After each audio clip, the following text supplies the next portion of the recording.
Kaixo, Unai Albira naiz, Lizarragako zuzendaria. Aurten, zuzendaritza taldeak oso garrantzitsua ikusi zuen hezkuntza emozionaleko pilotajean parte hartzea. Askotan, alderdi emozionala alde batera utzi izan da, eta guretzat garrantzitsua da adin txikietatik emozioak kudeatzen ikastea. Horrexegatik, bidioaren bitartez, ikasle, irakasle eta familiek gure esperientziak kontatu nahi izan dira. Guretzat oso garrantzitsua da doltza handitzen doanean jakitea bere sentimenduak azaltzen eta besteen sentimenduak ere ulertzen. Iruditzen zaigulako bere burua ez baldin badu errespetatzen ezingo duela besteen sentimenduak eta izakerak errespetatu. Eta zer da? Zer esan dizute? Eskin Hemen zer jartzen du? Maite? Garria. Maite garria zara? Si. Bai, hemen? Zurekin dantzatzea gustatzen zait. Si. Hori, badakizu nork esan zizun? Kien? Zuk esan? Ez duzu gogoratzen? Ez? Hemen jartzen du. Zure marrazkiak gustatzen zaizkit. Gustatzen zaizu? Gauza horiek entzutea? Si. Hemen jartzen du. Zurekin jolastea gustatzen zait. Zure lagunak esaten dizkizute gauza politak? Si. Hemen zer jartzen du. Ausarta? Sara. Eta ausarta zara? Si. Bai? Más o menos. Más o menos. Eta hemen jartzen dugu. Alaia zara? Alaia Sara. Eta alaia zara? Bai? Esan? Alaia zara ala ez? Hemen oso alaia ikusten zaizu? Hori da zuen gela? Eta lan egiten duzu horrelako gauzekin zuen gelan? Si. Eta gustora? Si. Bai? Polita iruditu zaizu? Bai? Bale. Gu laugarren mailako tutorea gara, eta aurten hasi gara ekologia emozionaleko jarduera gure geletan aurrera eramaten. Egin ditugu jarduera desberdinak, eta nahiko interesgarriak iruditzen zaizkigu, ikaslei ere ikusi dugu gustora aritu direla beraiekin, eta batzuetan hasi gara gauzak ikusten gehien bat emozioen kudeaketaren inguruan.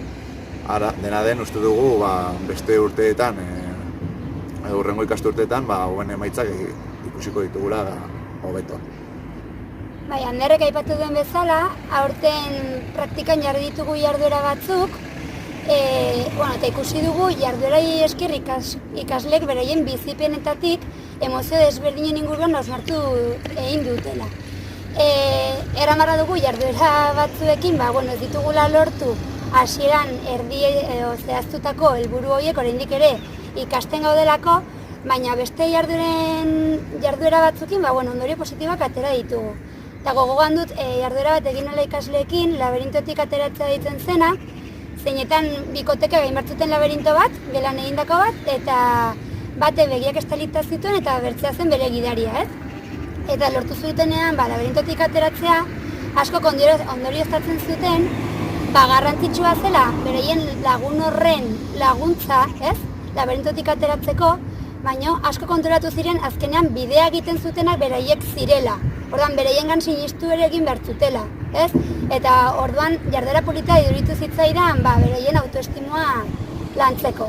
Eta hoxe, Anderrek esan duen bezala, hortxe gabiltza, ikasten eta jarraitzeko intentzarekin. Gu laugarren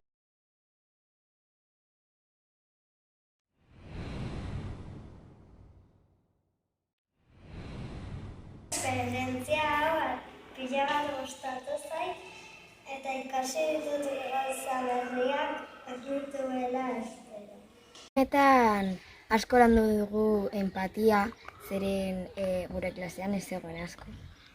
Eta gustatu zait asko zeren orain hobeto gaude klasean, eta uste dut gehiena dela ikasi dugulako nola banatzen emozioa. Gustatu zait asko esperientzia hau, eta sentitu dut konfiantza asko. Sentitu dut batzuetan pentsatzen dudana ez dela egia, eta gero bai pentsatzen dudala eta ematen badiozu eta ez dela hori. Eta hau gustatu zait asko. Ongi iruditu zait, zeren ikasi dut nire emozioak adierazten. Gustatu zait, zeren batzuetan sentitzen zara triste dorrela, baina ez dakizu nola adierazi. Eta azkenean ikasi dugu ondo adierazten. Kudeatzen, ez? Bai, besteen emozioak sentitzen eta saiatzen beraiek sentitzea oraindik txarrago Edo hobe sentitzea. Bai.